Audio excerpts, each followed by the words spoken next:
Empire.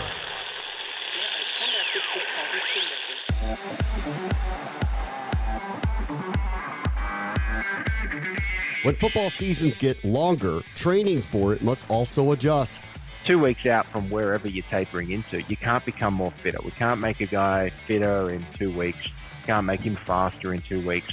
But doing too much and having residual fatigue can have effect. That's Jamie Hepner, Director of Applied Sports Science for Football at Catapult, where modern NFL football players are adjusting to a new normal. This is the Future Sport Podcast. I'm Bram Weinstein.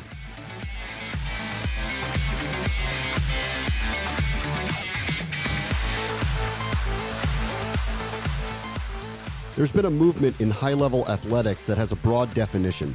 Load management, resting, practicing less, playing fewer games in some instances, has become a new norm in sports. It's a tricky subject for leagues who know paying customers aren't interested in understudies. Resting your best is not the norm of the NFL, though, with rosters and competition razor thin. And now with the season longer than ever before, staying healthy is what will make the difference between winning and losing.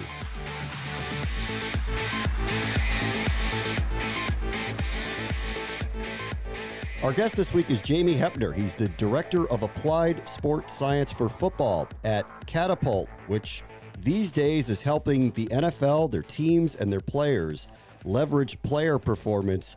And considering the season has been lengthened, it is necessary. Hey, Jamie, how are you? Doing well, Brad. Pleasure to be here. Tell us, our listeners will be familiar, obviously, about Catapult. Tell us a little bit about your role with the company and what you do. Look, my role has evolved over the years, but most recently it is essentially, helping our highest caliber football clients here in the US. I guess make sense of the data is probably the most eloquent way of putting it, and really trying to find some insights and really go deep down in that rabbit hole. 7 years on since I joined the company, and that takes a lot of shapes and forms, and working with different people in different organizations from analytics to strength and conditioning coaches, head coaches, some assistants, people that are front office or football office. So, but essentially it is the consulting arm of the business, and how do we get a competitive edge to win football games with this stuff? All right. So what have you learned about the modern football player? What have you learned about their bodies? How long you got? As long as you need. Yeah.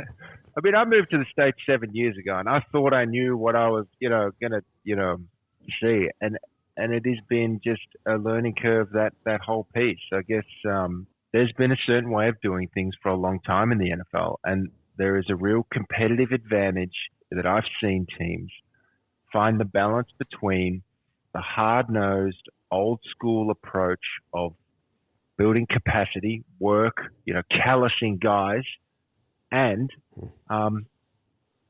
first and foremost, not messing them up. And it seems to be that intersecting, area of not babying these guys, not using the numbers to make excuses, right? I've talked about it before, and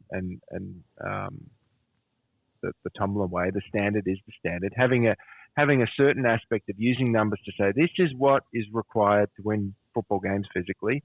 But also, you're no good to us if you're tired and beat up and worn out on Sunday. And finding a way to balance that, I'd say, is one of the big things I've learned.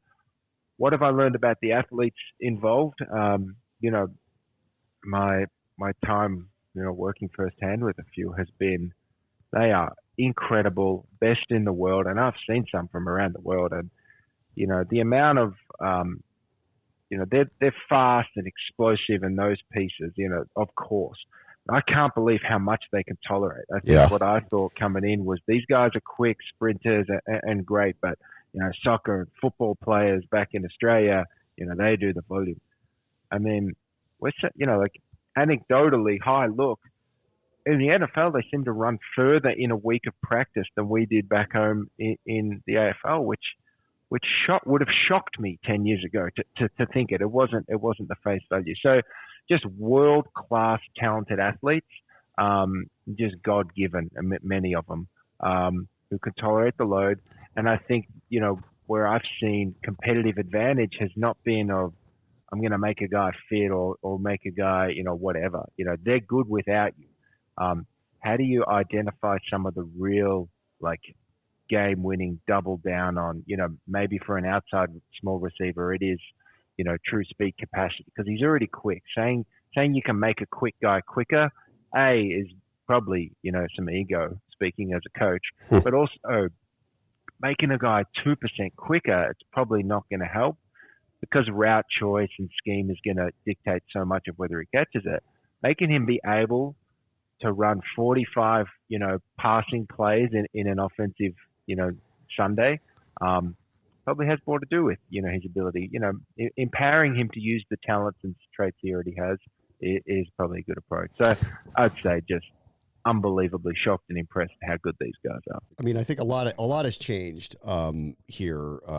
The amount of practices have been decreased significantly as that's been negotiated between the NFLPA and the NFL itself. And it sounds like you're on board with that because I think some fans hear that and they're doing less practice and less work and they're not going to be ready. It's that old school mentality of you got to run into a brick wall 8 million times to win a Super Bowl. It sounds like it's kind of music to your ears that these guys' bodies have needed this break. Yeah, I wouldn't say I won't comment either way, Bram. How about that? I wouldn't say I'm for it or against it. I'll say that it widens the gap on what guys choose to do with their own time, and it probably helps good teams. Hurts good teams in terms of their mentality, right? If you're a team that practices like a college team and beats the hell out of the players, which isn't necessarily bad, time away from practice can be good, right? To give guys a rest. If you don't do that, and I don't know, you're missing out on time with a superstar quarterback to catch balls up in. Maybe it's a disadvantage.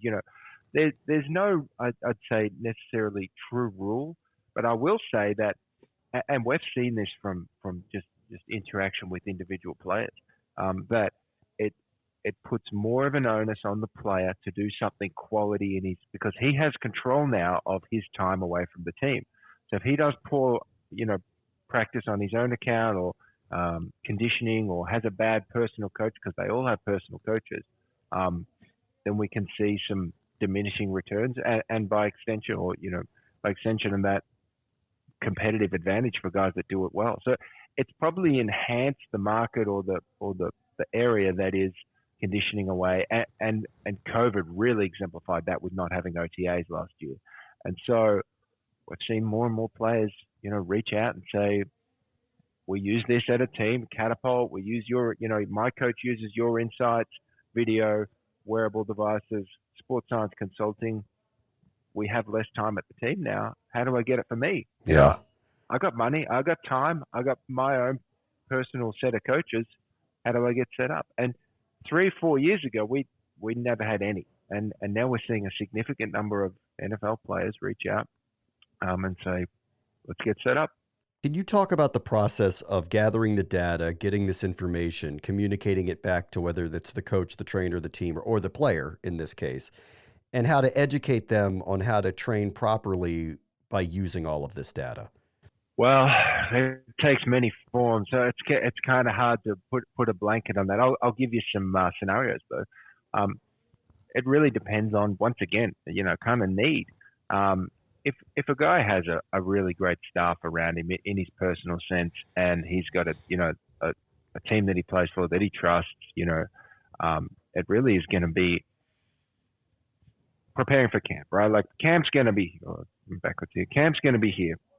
Right? Like, how do I ramp up and ensure we're doing some of the same content to prepare me for what it is? I'm not running on the beach or doing Pilates, like it's not completely different content. It is relevant to football. And then also the volume ramps up. So we don't have this real significant shock to the system. There are some different iterations of that. Different teams use things differently. If you're coming back from an injury plagued season, then it's going to be more dictated by the athletic trainers who have a plan for your return to play. So it's probably not going to be running routes and things like that. If you're not in a skill position, it's going to be probably some more specific movements that aren't running conditioning up hills and things like that if you're a left tackle. So It varies team by team, but generally it is the staff at the team communicating what the demands are going to look like in the first week of camp. We know that's the most risky for injuries. We know the first couple preseason games are the most risky time or most prevalent time. And so here's where we're aiming for. Be ready for this, and the numbers can quantify that.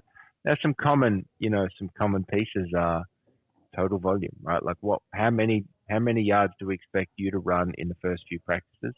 How much high speed running do we expect if you're an outside guy? What's the work to rest ratio, right? Like how much here's the total, but how much do we expect to see you in a 10-minute team run period or a team pass period to prepare for that worst case scenario? And then, that's been aided and facilitated by, driven by COVID, the NFL really integrating some mandates around that. And this is no state secret, like the ramp period, removing a preseason game and really, I guess, taking some of that, uncertainty away and saying, okay, the first 3 or 4 days of camp have to look like this, can be no more than this as determined, by the league and having some understanding. That was those decisions were data driven. They didn't make them on a whim. That was from looking at teams' injury, but also their wearable data and their workload, and what led to that decision was informed. And staying on this idea of having a plan, ramping up to camp, ramping up towards a regular season, and then, best laid plans, ramping up towards the end of the season when the games matter most, and then hopefully into the playoffs. Have you kind of come to a conclusion that you're seeing some trends by which collectively, and obviously injuries happen, and those are things that are out of control, knee injuries, head injuries, whatever it may be in the case of playing a sport like this. But have you seen any kind of trends as you've gone through this work that could help a team collectively put its best foot forward to the right type of condition to excel at the most critical time of a season? It's a great question. This is one I have an extensive amount of answers for that I can't give. I walk the line a little bit here. Right. I'd love to give you some stories on this one, but it's probably an area that I work most commonly with some of these teams. So I'll do my best to answer, without giving some specifics away. It starts with how we use the data or how anyone uses some of this data. And really the two halves, right? Like looking at what happened and then taking that over a number of years or expertise and using the data to dictate, right? To plan, to have a schedule of things. And it's far more useful that way, right? Like if we're looking at what happened, it's already happened and we are reactive, saying here's the plan and being proactive. We need to be unloaded here, or we know this is the risk part here. Make sure practices aren't more than this, and this. And the good teams that are doing it, and there is a number of teams doing this, by the way, like a significant amount, it is so relevant to the variables, of your team. And I'll give some examples. If you're the Tampa Bay Buccaneers and you're defending your Super Bowl title, we do not want to be up and going or like primed or perfect at week 17. We don't expect that to be our most important game. We expect February to be our most important month.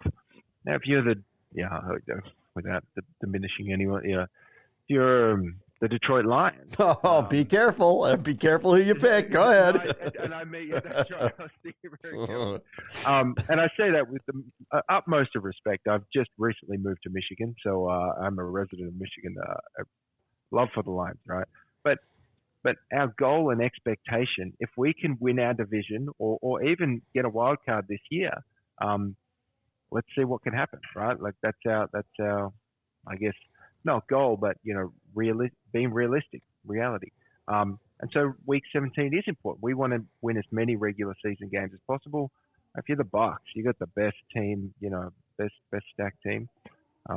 We expect to win enough games to at least get a wild card, and therefore we can kind of put all our eggs in that basket of being playoffs.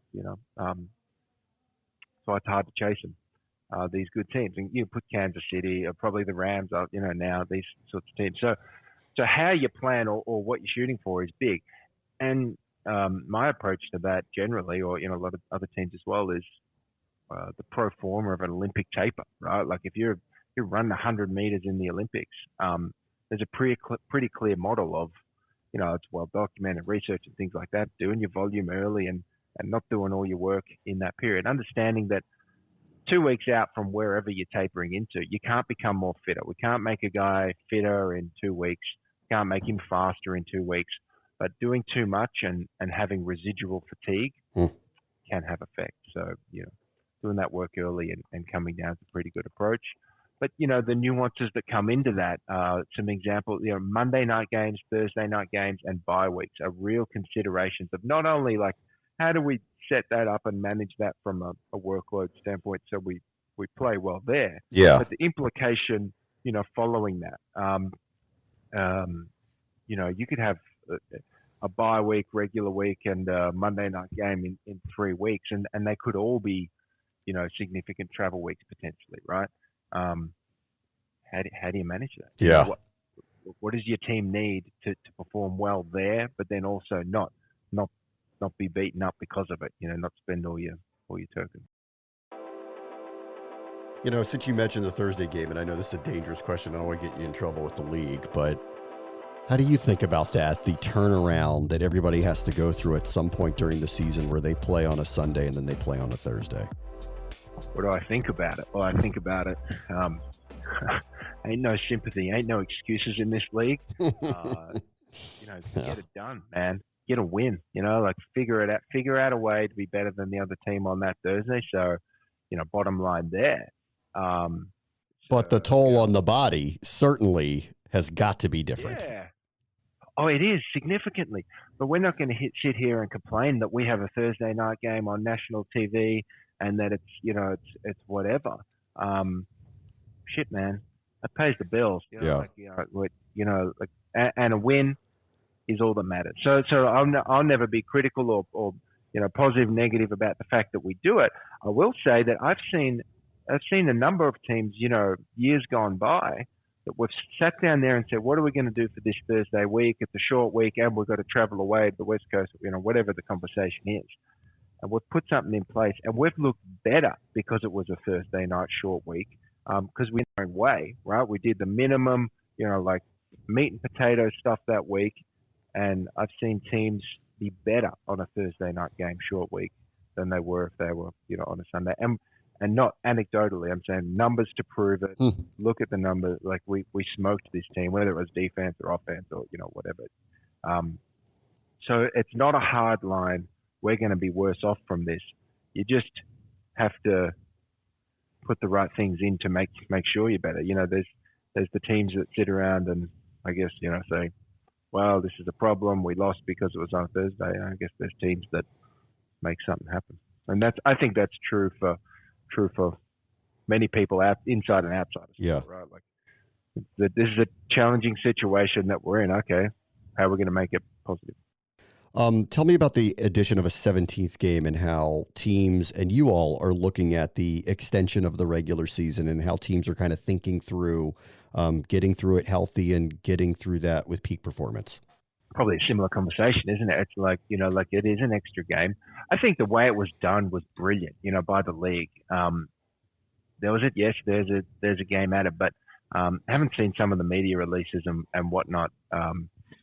It was a data-driven decision. It was, okay, we understand and we know that there's a significant risk in preseason games. We're going to remove one of those games and in lieu of that, add a 17th game. So, the net result, there's probably, winners and losers, like implications and people can have opinion. I'll stay out of that conversation. But the net result of this thing is pretty clear in the data that's been presented of, the total big picture of a year, maybe not a season, but we've got one less preseason game and we've got one more regular season.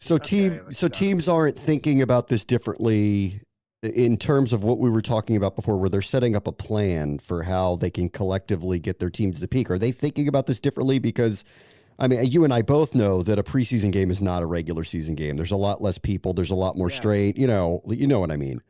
Yeah, I guess those comments were more on the side of the league's decision to do it. Yeah, I thought it was done really well. Yeah, like it could have been. How a team's doing with it? Well, without speaking to any specific team, Bram, you probably know as well as I do. NFL teams operate in 7-day cycles and 7-day windows. That's right. It's very much what are we doing this Sunday, and yes, teams have planned, and like we talked about before, that kind of progression and periodization. But I'm not sure the real implication or like nuances of the 17th game has. I'm not sure we've really seen it yet. Like the things have been put into place for that extra game and a slightly longer season, but I'm not sure that the worlds have been changed because of it yet, and I'm not sure we really understand what it all means until we get there. My guess is it won't change a whole lot. My guess is that that week-to-week mentality comes into play, and we don't really see until the playoffs maybe. Or, a certain team here and there that was like took advantage or was like diminishing effects of it. It's really, really too early to say until we go down that rabbit hole. I think I think it will be very individual, like the timing of a buy, right? Like if you have a real late buy, I think this can almost benefit you versus if you play a team that has an early buy. I agree, because your stretch is so a short late season stretch is so much easier than a long late season stretch for that extra piece. Like the crossover of divisional play and that extra, it matched up so nicely with 16 games, right? Where you play in division a certain amount and then you play the whole of another division or half. Like this, it kind of makes it uneven. So like if your one extra division game is a good team versus a not so good team. I won't quote any team names here. Well, I'll tell you one because Washington just had theirs at Buffalo. Okay. Their extra game was at Buffalo. That's the perfect example. Yeah. At Buffalo. So if you're at you tell me you're at like a divisional loser from last year. If that was your 17th once off out of division or like single division tack on. That's a significant competitive advantage. Yes. Let's look at a good division, right? Everyone's saying the best division in football, the NFC West, right? If you're because you're not going to play all the same as that 17th. So if the Seahawks play the Bills, right, and the Cardinals play, I won't quote it, or the Jags, right? And that's no disrespect to the Jags; they're in a real winning phase. That could be like a season deciding, Yes, 100%. Now that used to be that all played out in the wash because there was an even amount of games with 16. Not so much now. It might take 4 or 8 years for that to play out, and this window of being a competitive division will have gone. So that's a nuance that is there. But once again, we in our world, we can't complain about it, and that doesn't help anyone. But how do we get around it? Yeah. What do we do? What do we do about it? And how do we plan for this thing? Nothing. It's the job, and I'm with you. Week to week, it doesn't matter. What happened before, what happens in 3 weeks doesn't matter. I know how the NFL cycles work. All right. All right. Last thing for you. Give me a forecast ahead. 3-5 years. What are you guys working on with NFL teams and athletes that will be important to them and important to Catapult to learn about? So. The things that we've kind of released in the recent history have been, around specificity, right? Like we've got quality algorithms and metrics that are sport specific, and we've continued to dive down that rabbit hole. And recently we've brought them out across different sports of analyzing running mechanics and quarterback metrics. Partnering with Wilson in the past of smart balls and lineman metrics, and so we're really, doubling down on that front. Specificity. We think our technology is extremely accurate and robust, and that the next frontier is in prescriptive data. describing what happened and then what to do about it in terms of the data science side, right? Like the analytics side. I think that's pretty well validated by the market. We certainly have done our research and think it is, right? Like the NFL teams, it's the new arms race. It's the new arms race that is spending money on interpreting not only, wearable data, but lots of data.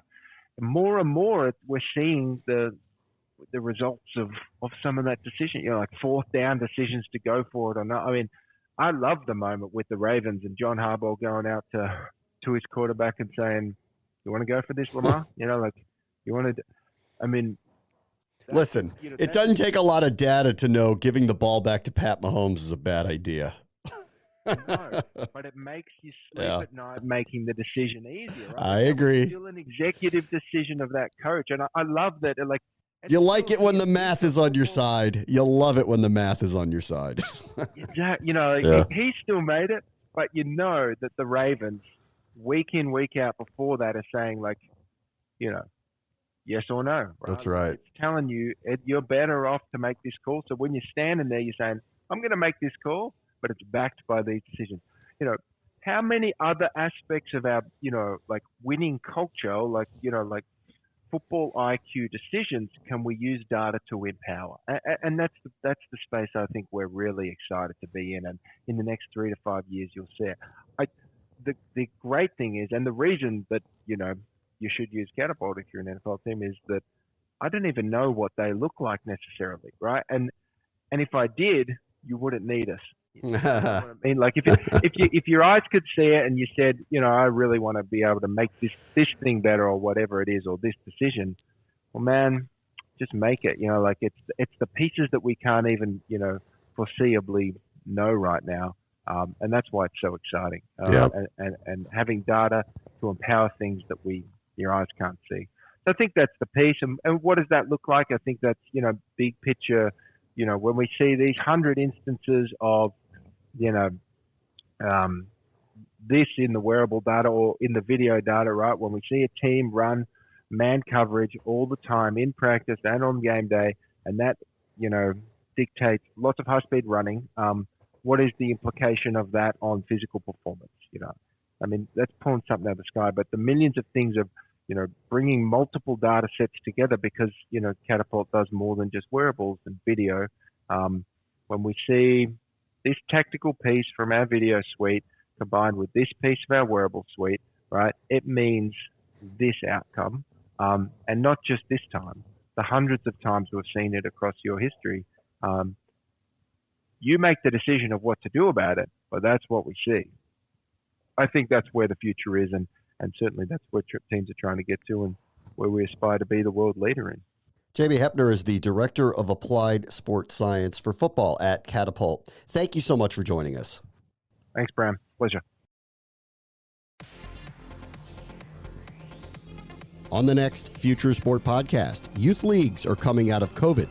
In areas of the country, I think there's obviously varying levels of precautions and protections being put in place. But, I think everyone is really focused on the positive impact that sports do have on the children's mindsets and the mental health and, trying to balance that with the risk of the pandemic right now.